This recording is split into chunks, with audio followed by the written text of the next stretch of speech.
La messe des requiem est une messe de l'église catholique célébrée lors des cérémonies des souvenirs. Cette prière pour les âmes des défunts est un moment pour les proches, les collaborateurs, les amis ainsi que les fidèles de rendre un dernier hommage aux défunts. Ce jour du jeudi 12 décembre 2024, la messe des requiem défait patriarche Babou Charles Mwando Nsimba, une figure de proue et une icône de la vie politique en RDC a lié à l'église catholique Saint-Albert et Victor de la commune de Kalemi à Kalemi, chef-lieu de sa province natale, qui est le Tanganyika.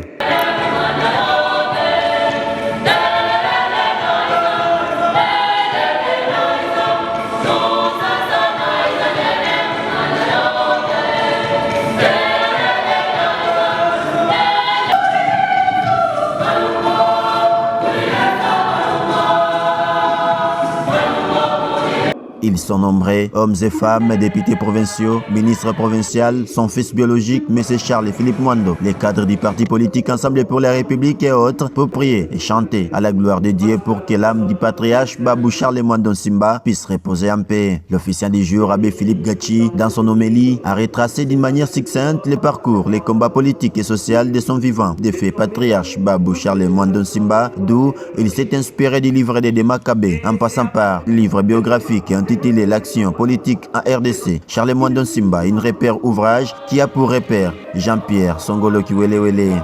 Je pense qu'il n'y a pas un mineur ici, il n'y a pas un gamin ou une gamine ici. Tout le monde peut parler de Mwando Nsimba, que ce soit sur le plan social, sur le plan familial, sur le plan politique, et j'en passe les autres dimensions. Que retenir de sa vie?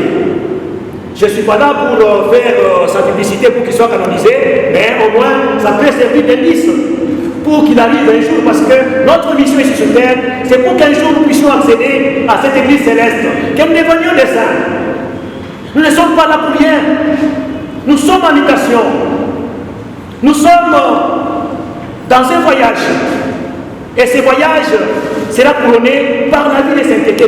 Autre temps fort de cette journée fut les différents témoignages. Et de tous ces témoignages, on retiendra de son idéologie, d'un homme qui a aimé son pays et qui voulait une vie heureuse et la paix de sa population. Monsieur Charles Mwando nous a laissé un héritage.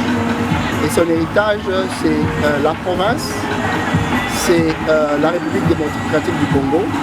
C'est sa bataille pour que chaque Congolais puisse vivre réellement comme Dieu le veut. Dieu a voulu que chaque Congolais puisse être heureux et dans le bonheur et qu'il manque de rien. C'est ça que j'ai compris de mon papa biologique. Et c'est ça que j'ai compris que cet homme, cette personne qui est Charles Mwando Nsimba, voulait pour tout un chacun d'entre nous. Nous comptons maintenant 8 ans que notre patriarche nous a quittés et nous a laissés. Et il nous a laissés pendant qu'il était dans un combat démocratique. Il nous a laissés lorsqu'on lui avait refusé d'atterrir chez lui. Dans un combat où il a dit non au changement de la Constitution. C'est le moment où nous sommes aujourd'hui, c'est le moment où Charles Mwando Babou avait dit non au changement de la Constitution.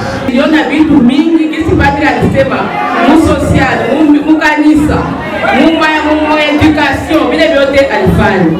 Lakini kama mimi nasimama hapa, nijulisikia kama watu wengi, mzee Mwando alisomesha watu wengi sana. Hakuna baukoo wake wala makabila yake. Alibeba watu wote, alikuwa unificateur. Pour rappel, l'effet patriarche Charles Mwando Nsimba est mort le 12 décembre 2016 à l'âge de 80 ans et cette messe de requiem était pour se remémorer les 8 ans depuis sa disparition.